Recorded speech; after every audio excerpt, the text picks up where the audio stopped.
Assalamualaikum anak-anak ibu semua. Selamat datang lagi di channel YouTube Primary School. Jangan lupa like, comment, and subscribe-nya ya nak. Jangan lupa nyalain notification-nya juga. Hai anak-anak kreatif. Kali ini kita akan membahas media pembelajaran kelas 6, tema 5, subtema 1 dengan judul Kerjasama Negara-Negara ASEAN di Bidang Ekonomi. Tujuan pembelajaran kita pada hari ini adalah anak ibu mampu mengenal dan mengetahui kerjasama negara-negara ASEAN di bidang ekonomi. Kerjasama di negara ASEAN ini terjadi karena kebutuhan setiap negara berbeda-beda dan tidak semua negara mampu memenuhi kebutuhan ekonominya sendiri, sehingga memerlukan adanya kerjasama dengan negara-negara lain agar terpenuhinya kebutuhan ekonomi di suatu negara. Nah, hal inilah yang menyebabkan terjadinya kerjasama di negara-negara ASEAN. Kerjasama ASEAN di bidang ekonomi melalui kegiatan ekspor dan impor. Negara-negara yang ada di ASEAN memiliki potensi ekonomi yang berbeda-beda, yaitu mari kita kulas secara bersama-sama nak. Yang pertama, Indonesia. Negara Indonesia adalah negara agraris dan negara maritim. Potensi yang ada di Indonesia, pertanian, kelautan dan perikanan, pertambangan, dan pariwisata. Nah, kita akan mengulas semua potensi yang ada di Indonesia, mulai dari contoh potensi pertanian, kelautan dan perikanan, pertambangan, dan pariwisata Indonesia. Mulai dari kita bahas yang pertama, pertanian. Nah, ini adalah hasil ekonomi dari pertanian Indonesia. Nah, ada beras, karet, kelapa sawit, dan kopi. Di bidang kelautan dan perikanan ada tiram, udang, ikan. Bidang pertambangan dan pariwisata, potensi yang ada di Indonesia itu ada emas, tembaga, gas alam, dan minyak bumi. Selanjutnya, potensi pariwisata yang ada di Indonesia. Danau Toba di Sumatera Utara, Raja Ampat di Papua, Candi Borobudur di Jawa Tengah, Pantai Kuta di Bali, Bromo di Jawa Timur, dan Candi Prambanan di Yogyakarta. Sekarang kita masuk ke kerjasama ekonomi negara ASEAN yang kedua, yaitu Malaysia.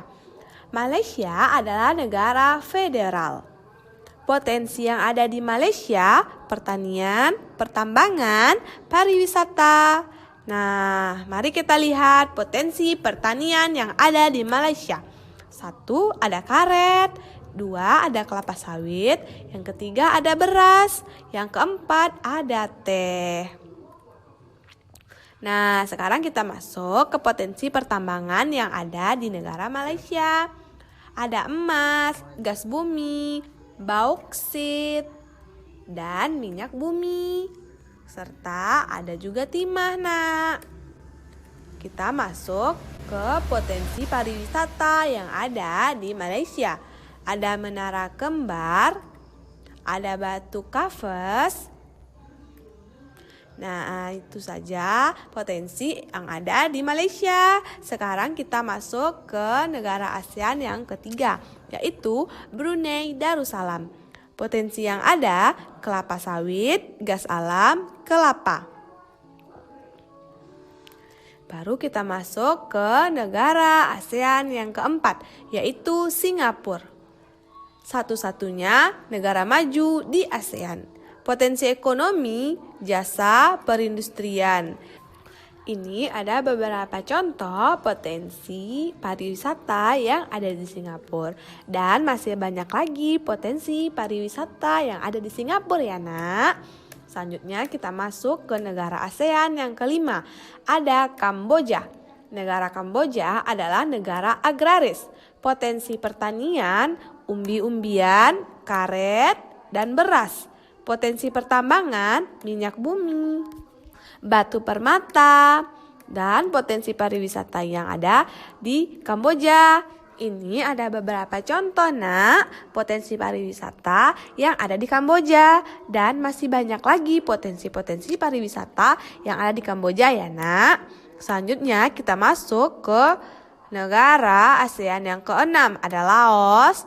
Nah, Laos ini negara agraris dan satu-satunya negara yang tidak mempunyai garis pantai di ASEAN. Potensi pertaniannya ada jeruk, ada kopi, ada beras, sedangkan potensi pertambangannya ada biji besi, ada timah, dan potensi pariwisatanya. Ini ada beberapa contoh potensi pariwisata yang ada di Laos. Kita masuk ke negara ASEAN yang ke-7, Nak, yaitu Myanmar. Adalah negara agraris. Potensi yang ada di Myanmar adalah kacang-kacangan, beras, karet, sedangkan potensi pertambangannya ada emas, perak, tembaga, timah, batu permata. Ini ada beberapa contoh potensi pariwisata yang ada di Myanmar. Dan masih banyak lagi potensi-potensi lain yang ada di negara ASEAN Myanmar, Nak. Nah, sekarang kita masuk ke negara ASEAN yang ke-8. Negara ASEAN yang ke-8 ada Filipina. Nah, negara Filipina ini adalah negara agraris dengan bentuk negara kepulauan. Potensi pertanian yang ada di negara Filipina adalah kopra, jagung, padi, sedangkan potensi pertambangannya ada keramik, ada perak, dan ada emas. Ini adalah beberapa contoh pariwisata yang ada di negara Filipina. Kita masuk ke negara ASEAN yang ke-9, Nah, ada Thailand. Negara Thailand ini merupakan negara agraris. Potensi pertanian yang ada di negara Thailand ada karet, jagung, beras, cengkeh, umbi-umbian. Potensi pertambangannya ada gas alam, minyak bumi, tembaga, timah, biji besi, timah, dan emas. Sedangkan ini ada beberapa contoh potensi pariwisata yang ada di negara Thailand. Dan masih banyak lagi potensi-potensi yang lain yang ada di negara Thailand, Nak. Sekarang kita masuk ke negara ASEAN yang ke-10, yaitu Vietnam. Vietnam ini merupakan negara agraris. Potensi pertanian yang ada di negara Vietnam adalah karet, kedelai, kopi, dan karet. Potensi pertambangannya ada batu bata dan minyak bumi. Ini adalah beberapa contoh potensi pariwisata yang ada di negara Vietnam, Nak. Nah, itulah materi kerjasama ekonomi negara-negara ASEAN, Nak. Dan kesimpulan pembelajaran kita pada kali ini adalah anak ibu sudah mampu mengenal dan mengetahui kerjasama negara-negara ASEAN di bidang ekonomi. Semoga ilmu yang diberikan bermanfaat ya, Nak. Jangan lupa di-share juga, Nak, agar teman-teman yang lain bisa sama-sama belajar. Jangan lupa untuk like, komen, dan subscribe juga ya, Nak. Akhir kata, Ibu ucapkan Assalamualaikum warahmatullahi wabarakatuh.